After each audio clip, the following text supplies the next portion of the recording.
nuestros compañeros de organización que nos apoyaron en la propuesta de una mesa de evaluación en el simposio, y a los investigadores y compañeros de esta mesa que enseguida aceptaron la invitación para mostrar los desarrollos de sus investigaciones, y a la Comisión Sectorial de Enseñanza, que confía en nuestro trabajo y nos permite desarrollar con libertad esta línea de investigación. Presentaremos el proceso de trabajo de una evaluación en comprensión lectora en estudiantes que comienzan los estudios universitarios. En primer lugar, queremos relatar brevemente cómo ha sido el proceso de conformación de esta prueba, que continúa en permanente revisión. En segundo lugar, mostraremos cómo es el modelo de prueba al que hemos llegado en la actualidad. Luego, describiremos algunos aspectos que han sido interesantes acerca de los resultados que hemos obtenido. Y finalmente, mostraremos algunas de nuestras principales inquietudes. Este trabajo se enmarca dentro de las tareas que desde la Comisión Sectorial de Enseñanza de la UDELAR se propuso, incluso antes de la existencia del programa de lectura y escritura académicas. El contexto en que se nos propone esta prueba es determinar qué tan cierto es eso que se dice casi como un lugar común entre los docentes terciarios, eso de que existe una dificultad en la lectura o un nivel bajo de comprensión en los estudiantes. Si esto fuera así, deberíamos suponer que el porcentaje de estudiantes con la dificultad debería ser relativamente bajo. En general, las personas con dificultad no pueden ser la mayoría. La otra suposición sería que estamos enfrentando un conjunto de habilidades muy específicas, propias de este nivel y quizás no tan determinantes en los niveles anteriores de la escolaridad, habilidades que necesitan un proceso de apropiación. Y si esto es así, entonces tendríamos la responsabilidad de hacernos cargo como institución.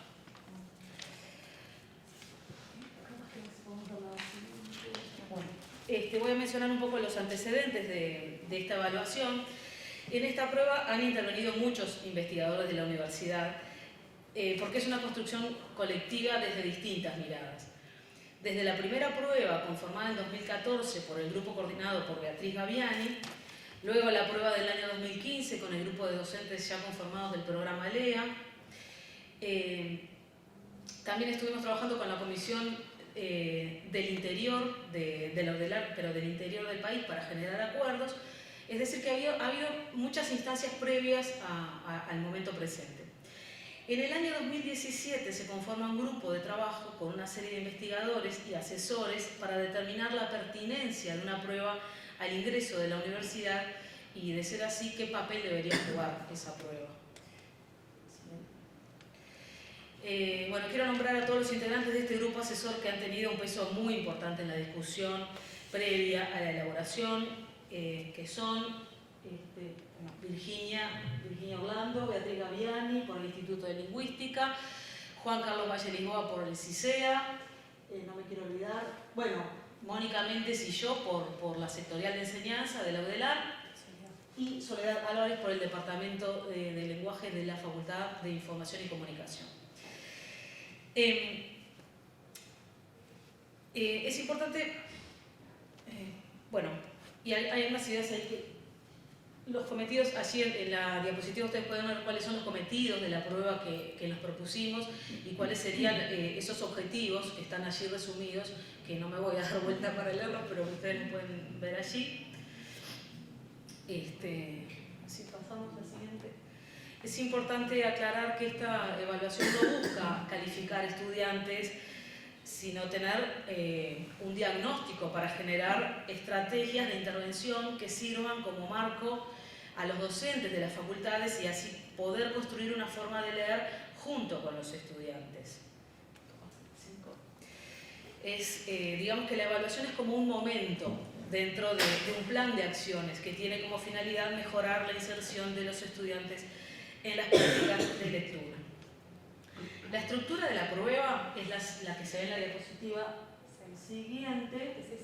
Bueno, los géneros que seleccionamos, géneros académicos, es lo que nosotros entendemos que son los géneros de circulación con los que los estudiantes van a enfrentar.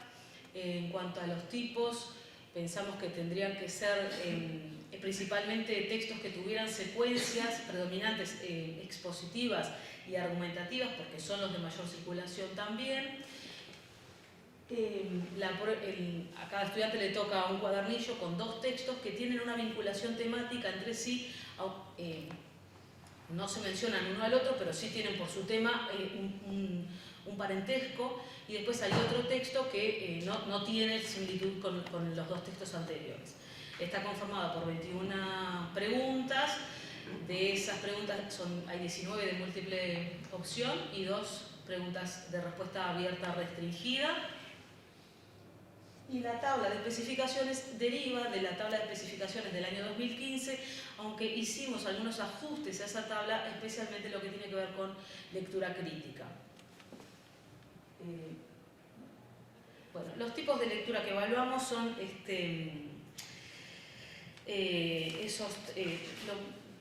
lo voy a decir de forma muy general porque eso es la macroestructura de la tabla de especificaciones. No podemos mostrar las evidencias concretas en esta oportunidad, pero sí queremos decir que constituye un modelo que intenta enmarcarse en los demás sistemas educativos. Esta tabla, por lo menos estos 3 niveles de lectura, ya aparecen en las pruebas tanto de primaria como de secundaria de los otros institutos de evaluación. Entonces, sabemos que se trata de un recorte metodológico, pero sin embargo es lo que nos permite establecer continuidades en la observación de los desempeños y poder generar un diálogo con los demás subsistemas. Bueno, y son esos 3 tipos de lectura que ustedes pueden ver allí.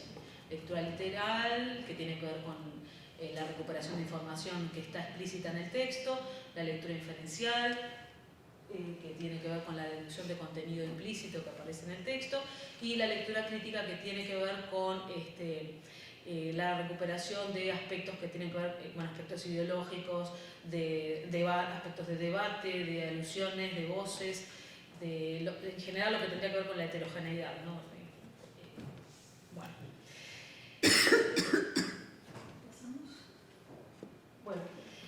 Para ir directamente un poco a los resultados, la pregunta que podríamos hacer es ¿cómo son los ítems que presentan mayor dificultad? Es decir, ¿cuáles son los ítems que hay menor cantidad de respuestas correctas?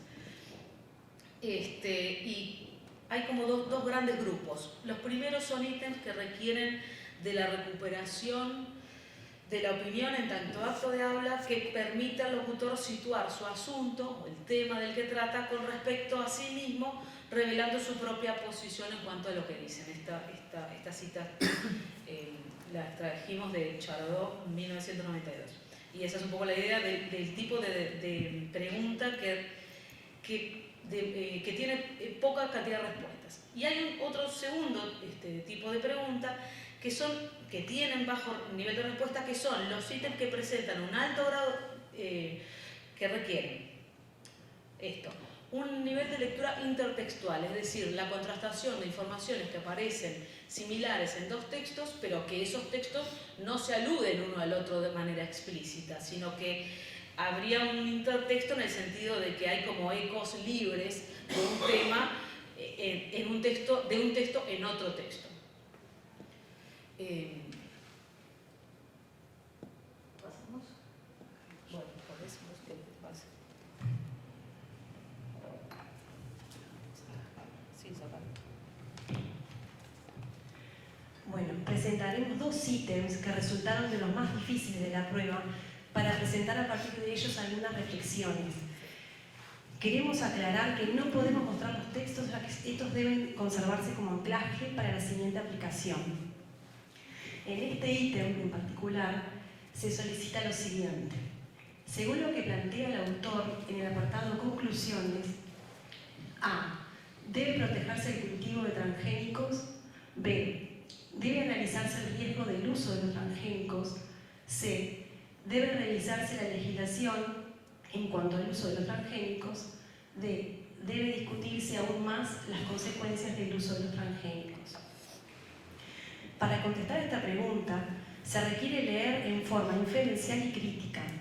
Es una de las preguntas con mayor complejidad, según los resultados obtenidos, ¿Por qué ocurre esto? En primer lugar, por cómo está organizado temáticamente el apartado conclusiones. Es decir, en el texto, el autor presenta las conclusiones en 3 apartados. En el primero de ellos, plantea la controversia que genera el uso de los transgénicos y la necesidad de profundizar en las formalidades requeridas para utilizarlos. En el segundo de ellos, afirma la inexistencia de pruebas absolutas que den cuenta de las bondades de estos productos. En el tercer y último apartado, el autor sintetiza esta información desde una fuerza enunciativa que se contrapone con alguna información dicha antes y hace acuerdo con otra.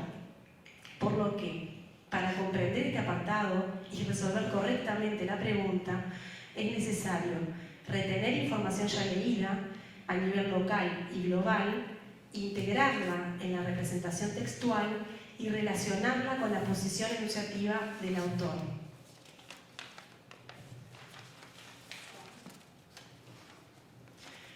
En este otro ejemplo, aquí es necesario realizar el reconocimiento no solo de distintas voces enunciativas, sino de perspectivas diferentes. El ejemplo dice así.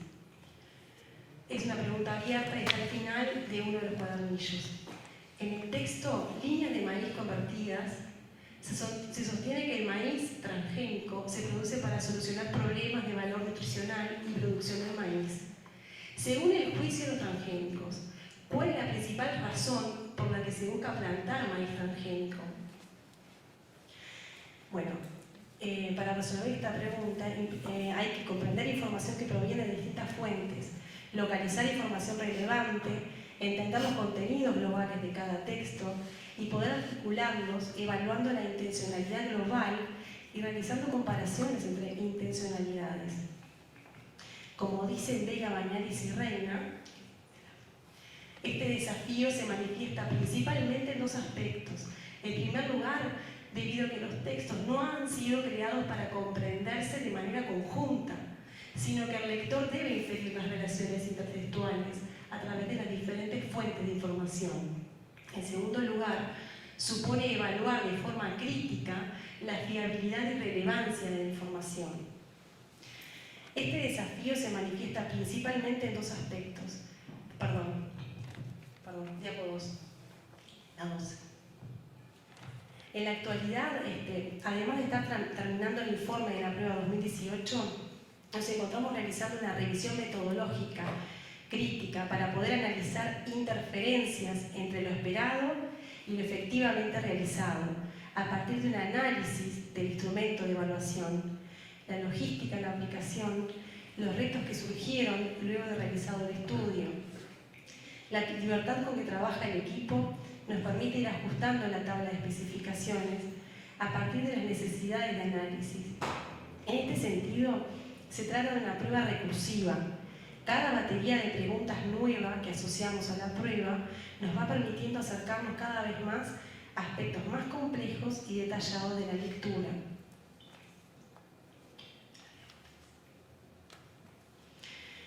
Pero no queremos irnos sin mencionar que nuestro equipo apuesta a una educación que pueda mediar entre las prácticas lectoras que en efecto realizan los estudiantes con las prácticas lectoras requeridas por la universidad.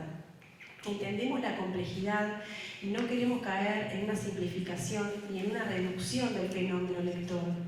Intentamos no llegar a una clasificación apresurada. Pensamos que hay una incertidumbre irreductible cuando buscamos conocer el modo en que comprende un sujeto u otro.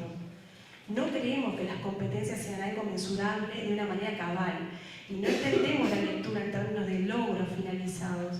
Lo que sí queremos pensar es cuáles son los elementos que nos proporciona una prueba como esta para la planificación de estrategias. Por eso queremos cerrar esta presentación con las palabras de Rinesi, quien dice lo siguiente: la educación solo es de calidad si es una educación para todos. No es verdad que una institución que después de recibir a 100 alumnos produce por la vía de un prolongado proceso de selecciones a 10 excelentes graduados, sea una universidad de excelencia. Es una universidad mala porque no ha estado a la altura de garantizarles a todos el derecho a la educación que proclama. pero con la misma fuerza quiero sostener que una universidad no es de verdad una universidad para todos, sino es para todos de la más alta calidad. Muchas gracias. Bueno, felicitaciones a las compañeras, la verdad que muy interesante la cita final. Bueno, como ya nos presentaron, mi nombre es Ana Sosa, mi compañera Laura Alfonso. Nosotros nos desempeñamos en la Administración Nacional de Educación Pública, el CODICEN, concretamente en la Dirección de Investigación, Evaluación y Estadística, y nuestro trabajo consiste en la elaboración, puesta en práctica y corrección de pruebas nacionales e internacionales. Entre otras cosas, nuestra oficina trabaja con las pruebas PISA y con las pruebas de UNESCO, que justamente este año se van a ejecutar, que son las pruebas de primaria. Y bueno, la elaboración, por supuesto, de informes, así que es un trabajo en el que todos estamos más o menos en contacto. Nuestro trabajo, si querés pasar la segunda, nuestro trabajo se titula Evaluación de la lectura crítica y comprensión de textos. Ese es el título que estuvimos pensando, y nos parece importante marcar un poco en qué ámbito se lleva a cabo, ¿no? Nosotros vamos a analizar algunos ítems que forman parte de las pruebas formativas que se llevan a cabo en educación media, en ambos subsistemas. Nos referimos a educación secundaria del Consejo de Educación Técnico Profesional, pero que además tienen cierta trayectoria anterior, porque desde el año 2009 se desarrollan evaluaciones formativas en línea, es decir, fundamentalmente en computadora, en educación primaria, en tercero, cuarto, quinto y sexto. Desde hace dos años, 2018 y 2019, las pruebas se llevan a cabo en educación media, y desde 2018 incorporamos en la evaluación ítems de lectura crítica que evalúan la lectura crítica, precisamente un poco por la importancia también que mencionaban las compañeras, que compartimos, y nos parecía interesante además ahondar en ese aspecto. Nuestras pruebas también tenían como cometido, las de primaria y la mayoría de las que habíamos aplicado en secundaria, la evaluación de la lectura literal, inferencial y reflexiones sobre la lengua, y a partir de los últimos 2 años incorporamos la evaluación de la lectura crítica. Nos parece importante también agradecer a los organizadores de la cátedra, la invitación a nuestra compañera Elizabeth. Es una oportunidad para nosotros muy importante, porque nuestra dinámica de trabajo en el marco de todas las actividades que realizamos es muy positivo hacer un alto y detenernos a hacer una mirada distinta al trabajo que hacemos, pero también a lograr esbozar algunas conclusiones sobre las que seguramente vamos a seguir trabajando en el equipo. Bueno, hay un dato que nos parece interesante plantear, y es que nosotros, uno de los ítems corresponde a la evaluación 2018 y 2 de los ítems con los que vamos a trabajar a la evaluación 2019. En la evaluación 2019, al 30 de abril, que es la última fecha relevada, el último dato se iba a tomar esta tarde, a últimas horas de la tarde, habían hecho la prueba un total de 48.158 estudiantes, es decir, trajimos el dato exacto desde hace una semana. Eso no significa que los ítems que vamos a analizar los hicieron 48.000 estudiantes, nos referimos a que esa es la cifra de los 3 niveles de educación media, primero, segundo y tercero.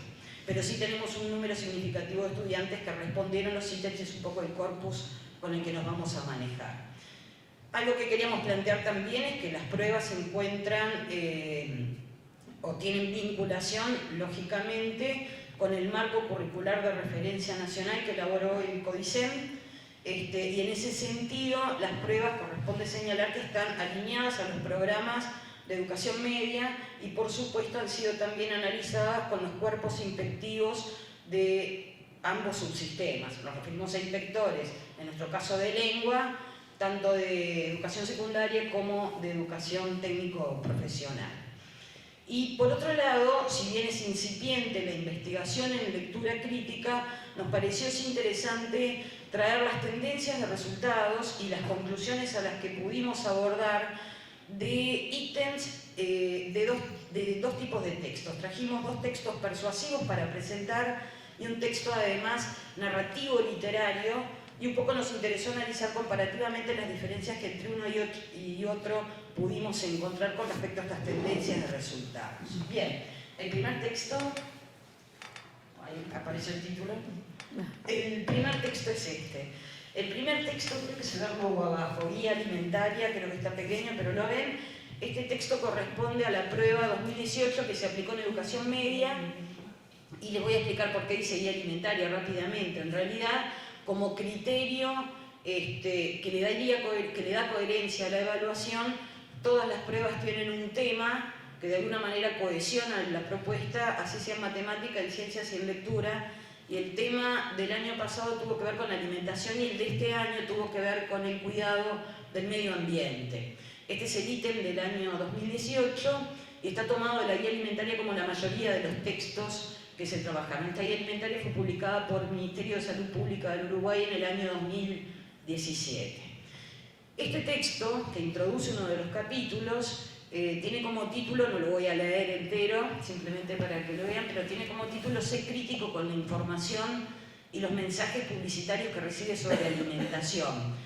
En realidad, si bien la guía tiene que ver con propuestas sobre alimentación saludable, toda la guía trata de eso, este texto en particular lo que hace es plantear una especie de alerta a que determinado tipo de publicidad lo que quiere hacer no es promover la alimentación saludable, sino otra cosa más concreta y comercial que tiene que ver con el aumento de la venta de determinados productos y no la información o la educación a la población sobre ese tema del que la guía en definitiva se ocupa, ¿no? Son muchas las pistas que el texto plantea, no solamente el título, también el remate del texto, pero en realidad, en términos generales, la fuerza que los mensajes publicitarios tienen precisamente sobre las decisiones de compra de las familias es uno de los temas que se están planteando aquí. El ítem, si querés, ese es el ítem, nosotros tenemos la consigna y luego el perfil del ítem. Pregunta, según el emisor del texto, la publicidad informa sobre productos de mejor calidad, informa sobre beneficios de practicar deportes, promueve alimentación saludable de los niños, o la última, que es la clave, manipula las decisiones de compra de las personas. El objetivo de este ítem es el reconocimiento de parte de los estudiantes del punto de vista que tiene el emisor sobre la publicidad. Ustedes vieron que nosotros también planteamos allí, que espero que se vea, los porcentajes se ven, ¿no? Los porcentajes de elección de respuesta de parte de los estudiantes, y lo que tenemos es que la opción D, que es la clave, fue elegida por casi un 37% de los estudiantes, y las opciones A y C compitieron como distractores fuertemente con la clave. El texto sin duda resultó complejo y los distractores también tuvieron un cierto nivel de complejidad, dado los porcentajes de respuesta que tuvimos. Eso nos lleva a esbozar algunas conclusiones, que después son las que de alguna manera Laura va a comentar con ustedes, pero en definitiva podemos plantear hipotéticamente que los estudiantes vinculan tradicionalmente o pueden vincular la publicidad sobre alimentación con las prácticas saludables, porque eso forma parte del discurso escolar y hasta de los textos escolares que se trabajan, y un texto que propone una lectura diferente del mensaje publicitario sobre alimentación no tuvo realmente una claridad notoria como los resultados indican, ¿no? Después Laura va a continuar el tema, pero la idea es que los estudiantes parecen contestar desde el conocimiento previo del mundo escolar y del tipo de textos que sobre el tema se trabajan en el mundo escolar, pero no desde la lectura profunda del texto, ¿no? También el 9,99 de la opción B está indicando que hay un número interesante de estudiantes que eligieron esa respuesta. El siguiente texto, Dunas en riesgo, ¿qué huella queremos dejar? Es también un texto persuasivo. El objetivo de este texto es juzgar el contenido del texto, pero considerar críticamente la reflexión que ofrece a los lectores. Tampoco lo voy a leer, pero en términos generales es un texto que plantea la importancia que tiene el cuidado ambiental de las dunas o del paisaje dunar, así se plantea en el texto, en el país. Se mencionan además balnearios conocidos, pero En definitiva, tiene que ver con la protección del medio ambiente y los riesgos y los efectos contaminantes, sobre todo de algunos vehículos que dañan el ambiente. Bueno, la imagen también es significativa en ese tenor. Si querés pasamos a ver el ítem y su perfil. La pregunta que se les hace a los estudiantes es, este texto pretende, ¿no?, que las personas reflexionen sobre. El primer distractor tiene que ver con algo que se plantea en la primera línea del texto y fue elegido por un 24% de estudiantes, ¿no? Hay siempre una tendencia a creer que a veces las respuestas que forman parte de distractores, que no son la opción correcta, son elegidos porque se encuentran al inicio del texto. Puede ser una manera de leer lo que se plantea en la justificación, de leer esta elección. La opción B tuvo un 9%, la opción correcta es la C, el cuidado del ecosistema y del medio ambiente, que en definitiva es la reflexión que se propone que los estudiantes realicen, fue elegida por un 39%, pero sin embargo el 25% eligió la importancia de las dunas en el paisaje de las playas. Es decir, de alguna manera la mención a las playas y demás, en definitiva también pudieron haber incidido en esta elección. Nosotros vieron que estuvimos planteando que de los 4 distractores, el distractor correcto, el que conforma la clave, es el que conforma la idea o el concepto más abstracto que el resto, que parecen apuntar a situaciones bastante más concretas y apuntan además el resto a una lectura más local, a diferencia de la clave, ¿no? Que eso es algo que también después Laura va a plantear en las conclusiones. Y sí importa detenernos en el hecho de que hay determinadas pistas que tienen que ver con el vocabulario, que es lo que de alguna manera llevaría también a los estudiantes a la elección de esta respuesta. Bueno, el siguiente texto, va a hablar Laura, es el texto narrativo. Hola, ¿qué tal?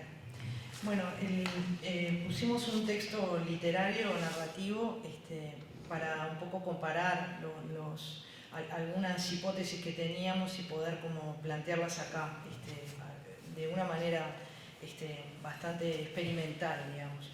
El texto que seleccionamos es un fragmento, un relato de Miguel Delibes y es un texto complejo por varias razones. Para empezar, es un fragmento de un relato que quedó con un final abierto.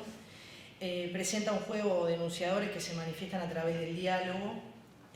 Hay un narrador en primera persona que es autodiegético, que cuenta su propia vida y además tiene un juego de figuras retóricas interesantes que son además momentos clave de comprensión del texto.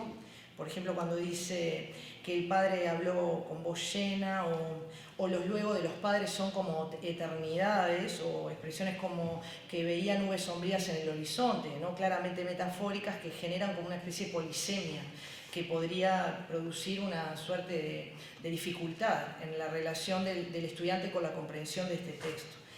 Para elegir la clave del ítem que nosotras elaboramos con este texto de lectura crítica, lo que nosotras queríamos con este ítem es que el estudiante descubriera la motivación que lleva la motivación del padre en la relación de aprendizaje con el hijo de aprender a andar en bicicleta. Entonces, el padre quiere que el niño aprenda experimentando por su cuenta, no toque la bicicleta de su hermano, no se baje de la bicicleta, suba rápidamente a comer. Como pusimos en los anteriores ítems, tienen allí los porcentajes y eso muestra que el ítem tuvo un resultado satisfactorio. Fue realmente muy bueno, fue un ítem que funcionó muy bien y además es un ítem, nosotros aplicamos este texto en los 3 grados, es uno de las actividades transversales que justamente la intención es poder ver la progresión de primero a tercero para ver qué era lo que pasaba. Y fue más o menos, nosotros pusimos el porcentaje de tercero porque para no acumular, y más o menos estos porcentajes se mantuvieron en los 3 niveles, ¿no? Lo que habla del éxito de la actividad, digamos, que la actividad fue bien comprendida en un texto que en una primera instancia nosotros imaginábamos que podía ser una actividad de enorme complejidad.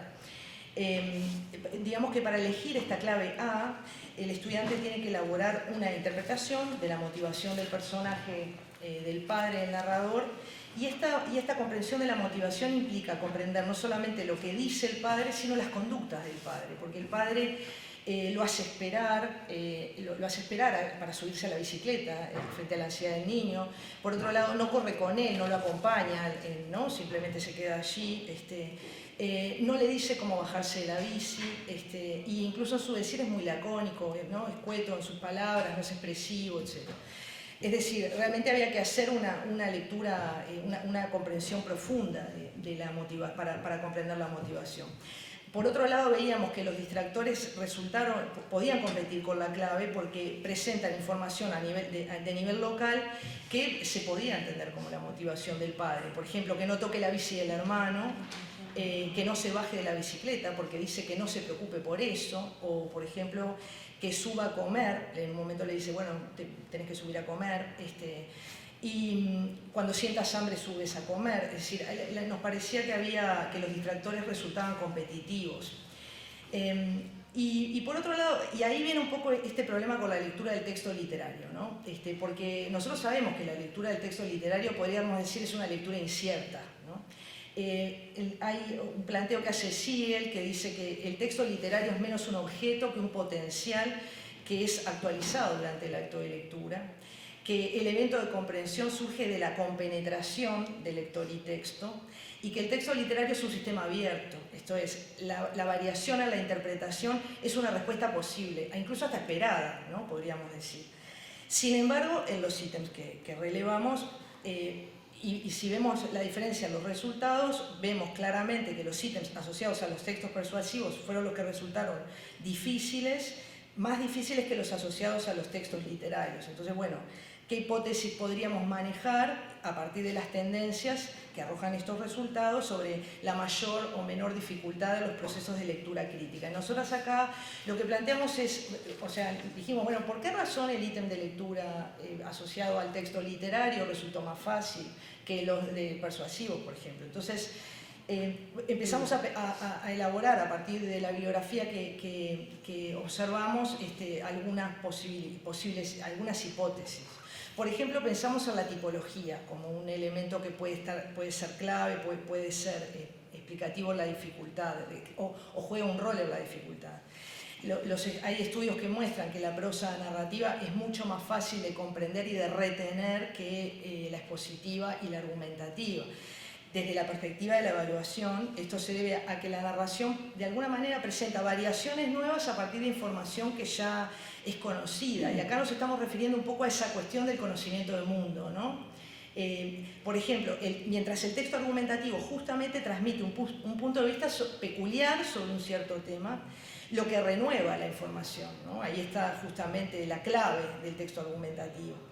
Como vimos en el texto de Ser crítico con la publicidad, el que presentó Ana, lo que plantea el texto parece contradecir el conocimiento escolar, porque en el mundo escolar el afiche sobre alimentación saludable, por ejemplo, siempre es para motivar que comas bien, no para hacerte críticos. Se entiende ahí como una especie de punto de vista que renueva el concepto, ¿no? Que uno trae ya.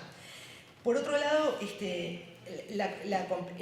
otra hipótesis así que pensábamos en función de la bibliografía es la complejidad que tiene el texto singular, si nos vamos ya de la tipología y nos vamos al texto singular, que se relaciona con el nivel de dificultad en la comprensión lectora.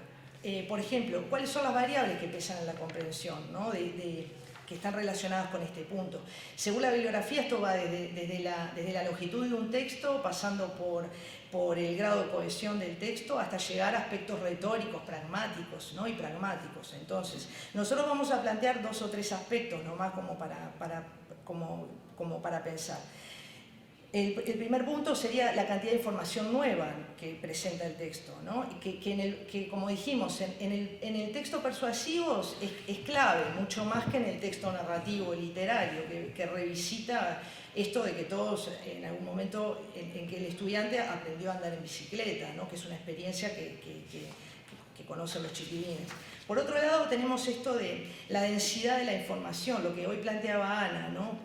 Acá podríamos pensar este juego entre concreción y abstracción, el evento narrativo, ¿no? que es como un acto concreto, versus el texto argumentativo que presenta un argumento que es mucho más abstracto, ¿no? Y que es producto más de una lectura global que en el caso del texto narrativo. Y después lo explícito de la información. Acá un poco quedamos medio en una zona bastante cenagosa, porque nosotros decíamos, la polisemia en este texto literario es muy marcada y las figuras retóricas elaboran un juego interesante. Perdón, 20 minutos. Entonces, ahí habría un elemento como para seguir investigando. Simplemente esto es a modo de presentación de algunas cuestiones. Y quizá lo que podríamos señalar como una cuestión súper interesante del rastreo que hicimos es la importancia del conocimiento previo del lector, ¿no? Esta cuestión de nosotros en las pruebas trabajamos con el paradigma transaccional de Rosenblatt, solamente para poner en primer lugar este concepto de la interfusión entre el lector y el texto, ¿no? Que la comprensión y el significado es un producto de un encuentro provisorio, situado, de un lector con un texto. Y nos parece que esto pesa mucho en la resolución de las actividades, ¿no? Cuánto hay del lector que conoce previamente el tema, que tiene una familiaridad, y eso allana el camino de la interpretación, ¿no? Y bueno, ya estoy, ¿no? En el tiempo. Ahí va, creo que con esto ya más o menos sería lo que podríamos decir. Muy bien, gracias.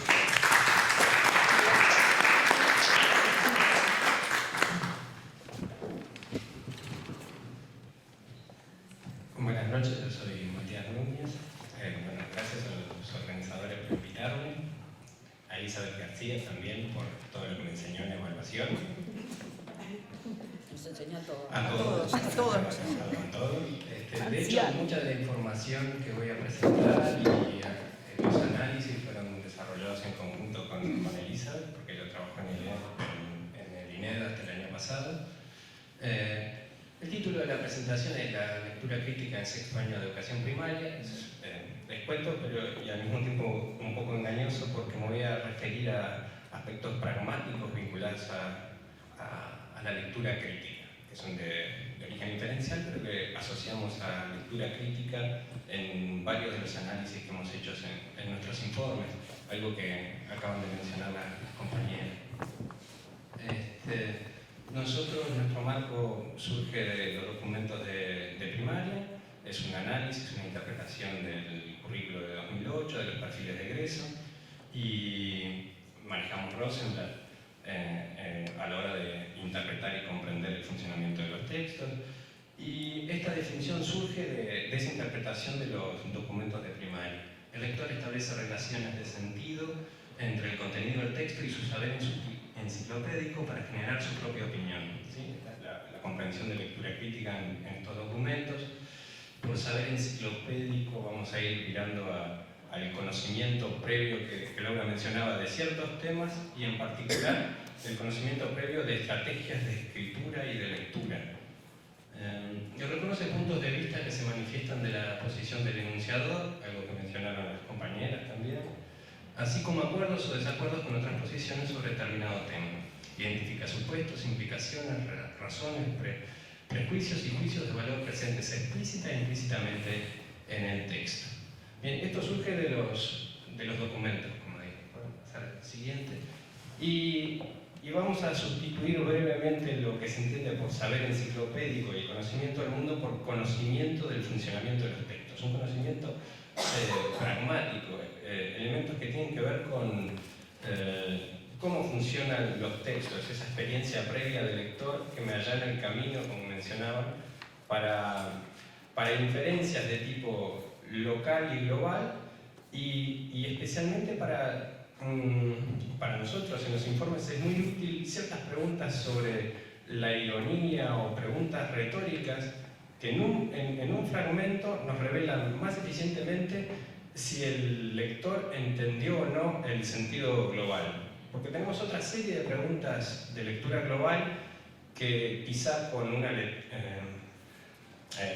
identificando información transversal o información destacada en el título, en distintos niveles se puede acceder a esa comprensión global del texto. Las tareas más difíciles exigen una serie de inferencias que siempre están, o la mayoría de las veces se apoyan en inferencias de tipo pragmático y están directamente asociadas a otras que tienen que ver con la lectura crítica.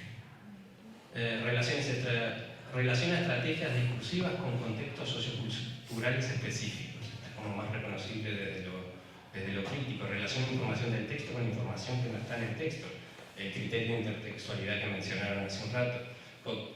Contextualiza el estilo y el contenido del texto. Ya esta es una vez más de familiarización con el repertorio de textos que circulan en el mundo. Evalúa la estructura y el contenido argumentativo de un texto. Lo que decían, no el afiche, sino cómo desarrolla, relaciona argumentos, la menciona a cómo daba su opinión el escritor en ese texto, una serie de inferencias que me permite aunar esa información y extraer cuál es su postura.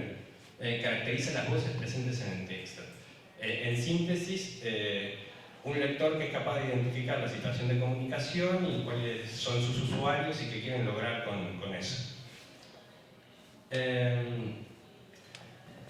A nivel de desempeños, el INED elaboró 6 niveles de desempeño para sexto. Voy a hacer mención a esto porque vamos a hacer un recorrido por la progresión de las habilidades críticas en los distintos niveles y vamos a ver cómo cambian, cómo se vuelven más complejas y cómo se van atando a algunas habilidades que tienen que ver con lo inferencial desde el punto de vista pragmático. Respetando el criterio o el marco de la prueba, que es una dimensión literal, inferencial y crítica, todos podemos coincidir en que no son cosas estancas especialmente en los niveles más altos, donde las habilidades son más complejas, hay una función que vamos a ejemplificar muy al detalle ahora más.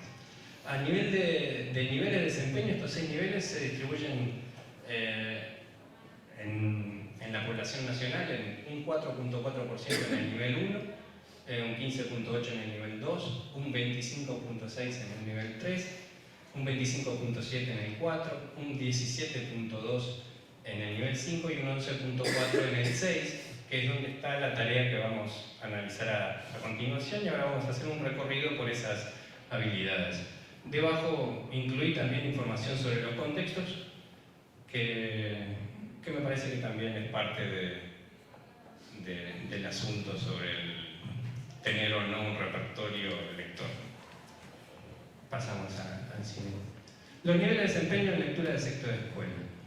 En el nivel 1, en verde destaqué las literales, en amarillo están las inferenciales. Hay una serie de descripción de las habilidades vinculadas principalmente a encontrar información en lugares destacados, inferencias vinculadas a sinónimos. En violeta, que es como vamos a reconocer las habilidades críticas, no hay nada porque no aparecen tareas en este nivel. En el nivel 1 de desempeño los estudiantes no resuelven tareas, ni siquiera las tareas más simples de lectura crítica. Pasamos al nivel 2.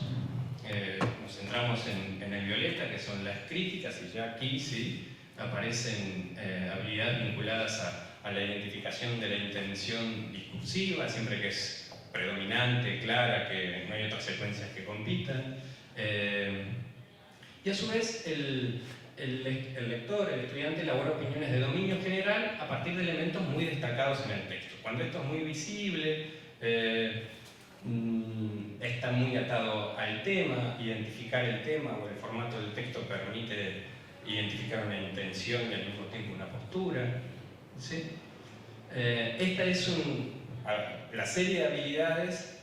Nosotros siempre hacemos el énfasis en qué hacen los alumnos, no qué dejan de hacer. En el nivel 1 se menciona que no hay habilidades críticas porque es una necesidad también para, por ejemplo, para los docentes poder planificar sus cursos. Nosotros señalizamos que las habilidades vinculadas a la lectura crítica son estas. Quizá podrían considerarse básicas, pero elementales para esta progresión que comentamos. Pasamos al nivel 3. Una vez más está el reconocimiento de la intención discursiva, pero ya con varias secuencias. Reconocen el tono del texto o de alguna de las partes del texto, elaboran opiniones a partir de valoraciones estrechamente relacionadas con el sentido general del texto. ¿Sí? Encuentran o identifican en la temática un posicionamiento que les es reconocible. Ahora, en el nivel 4 tenemos que reconocen la intención, pero ya con secuencias más competitivas. Por ejemplo, en los casos que mostraban, los distractores más tentadores eran los que en un texto persuasivo, los que compitían más eran los informativos, los que trataban la temática del texto, atraen a muchos lectores porque es algo que pueden reconocer fácilmente. Sin embargo, aquellas estrategias de persuasión ya no tanto. Y bueno, tiene que ver con esto. Habilidades de nivel 4, bueno, hay distintas secuencias y los estudiantes, los lectores son capaces de identificar cuál es la predominante. Reconocen el tono del texto, de partes del texto, pero ya con distintos enunciadores. ¿Sí? Cuando las opiniones ya son varias y hay que jerarquizar, sintetizar, ponerlas en orden. Elaboran opiniones a partir de valoraciones implícitas en distintas partes del texto, ya no tan atada a la temática, ya no tan claras de identificar. Pasamos al siguiente. En el nivel 5, las críticas, si se fijan ya tenemos habilidades literales, ¿sí? Estas habilidades ya trascienden lo que es localizar la información, interpretar textos con una sintaxis compleja, con una puntuación compleja. Eso ya es alguien que en este nivel, algo que los estudiantes en este nivel ya pueden realizar sin problema. Reconocen la intención discursiva predominante en textos que presentan secuencias poco diferenciadas. Reconocen el tono del texto o de partes del texto, incluso en alusiones hechas por voces distintas a la del enunciador principal. Si teníamos aquel que decía claramente qué pensaba, qué opinaba y estaba atado al desarrollo del tema, acá ni siquiera habla directamente, sino que alguien refiere o insinúa su pensamiento. Es una habilidad que ya lo vamos a ver en concreto, acotada a los textos y las actividades propias del grado. Y también elaboran opiniones jerarquizando valoraciones contrapuestas que coexisten en el texto. Ya hay no solo varias opiniones, sino algunas que se contradicen. Y por lo general al lector le cuesta mucho identificar o reconocer como válidas aquellas opiniones que van contra la opinión general, el sentido común, ese conocimiento del mundo. Si el texto formula o plantea una opinión alternativa a eso, ya genera problemas de reconocimiento. El lector confía más en lo que sabe del mundo que en lo que dice el texto. Y la siguiente, que es el nivel 6,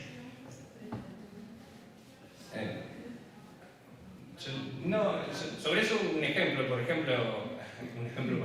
perdón. Textos donde se defiende que la Tierra es plana. Si a un estudiante se le pregunta si el texto defiende que la Tierra es plana, muchísimos dicen que no, porque están convencidos de que nadie puede afirmar ese disparate. Hacen primar lo que saben del mundo, lo que piensan que es un conocimiento válido, por sobre todas las construcciones que desarrolla el texto.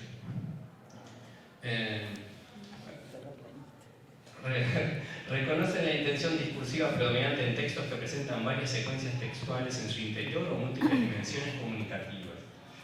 Y realizan conclusiones, interpretaciones valorativas, evaluando informaciones implícitas en el texto que se deducen a partir de una lectura global. Acá es donde ya queda atado lo inferencial a lo crítico, la posibilidad de una evaluación a partir de poder hilar información que está diseminada, no claramente relacionada, algo que mencionaron en los ejemplos de la prueba de acceso a la universidad. Y vamos a ver un ejemplo de esto en sexto, perdón, quedó un poco torcido, se llama El viejo tonto. A modo de síntesis, el personaje del viejo tonto vive enfrente a unas montañas y convoca a su familia y los invita a remover las montañas para así allanar el camino al mar. Está su mujer, sus hijos. Hay otro personaje que es el viejo sabio que se burla, que le dice que eso es un disparate, que remover las montañas es imposible, que pérdida de tiempo. Basta de esta tontería, exclamaron en algún momento. Y voy a leer solo el párrafo final, si bien hay mucho diálogo, un intercambio de opiniones, que era en esa progresión que íbamos identificando, es uno de los factores que complejiza el texto. Finalmente el viejo tonto exhaló un largo suspiro y le contestó al viejo sabio. «¿Qué torpe es usted?», le dijo. «No tiene ni siquiera la intuición del hijito de la viuda. Aunque yo muera, quedarán mis nietos y los hijos de mis hijos, y así sucesivamente, de generación en generación». ¿Sí? Porque el sabio le había dicho que era una tarea que superaba la duración de una vida. «Y como estas montañas no crecen, ¿por qué no vamos a ser capaces de terminar por removerlas?», esfuerzo humano. Entonces el sabio no tuvo nada que responder. El texto termina así, con un silencio que hay que interpretar. ¿Por qué al final de la historia el sabio no tuvo nada que responder? Y ahora voy a hacer un breve análisis de por qué entendimos en su momento con Elizabeth que el sabio no tenía nada que responder. Para empezar, es una pregunta abierta, lo que genera ya de por sí una complejidad extra. Y dentro de las respuestas había cosas muy curiosas, como que el sabio se quedaba en silencio porque muchos niños consideraban que el viejo tonto era tan necio que para qué seguir hablando con él. Había respuestas de ese tipo. ¿Para qué contestarle? No se va a gastar en contestarle a alguien que, por más argumentos que se le den, no los va a entender. Una de las complejidades es que tengan que desarrollar la respuesta. Lo otro es que hay una lectura transversal donde ese silencio solo, ese fragmento, ese silencio solo se interpreta a partir de la comprensión global del texto. Por eso decíamos de esa interacción entre la lectura inferencial de lo local y lo global. ¿Y por qué en este caso? Porque tenemos una pregunta que no tiene intención de preguntar, que es una pregunta retórica, que busca mover en el otro la reflexión, una reflexión que se concreta y que lo deja sin palabras, y que, como veíamos, esta tarea de nivel 6, muy pocos de los lectores pueden hacer esa interpretación. Tiene densidad de información, muchos personajes, opiniones encontradas. Y para empezar tiene que salirse de esa especie de conocimiento del mundo en el que el personaje sabio no es en realidad el sabio y que el personaje tonto no es en realidad el tonto. Ese tipo de movimientos o de inferencias a partir de lo particular hacia lo global tiene que ver con el relevamiento de información, pero sobre todo tiene que ver con un conocimiento que es el funcionamiento de los textos, de estrategias retóricas. ¿Para qué se introduce una pregunta retórica? Eso es un conocimiento que está más allá del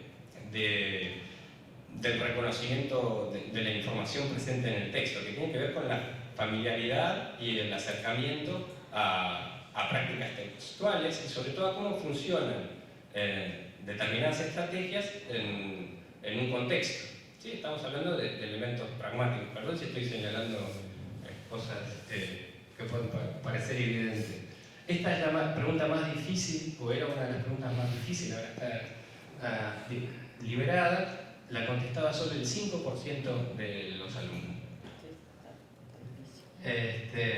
Y como ven, esta asocia lo crítico, que, insisto, no me parece que sea un conocimiento enciclopédico, no nos parecía en su momento, sino un conocimiento de archivo lector, por decirlo de algún modo, de saber cómo funcionan determinadas estrategias dentro de los textos. Por eso la unión entre lo inferencial y lo crítico. Gracias.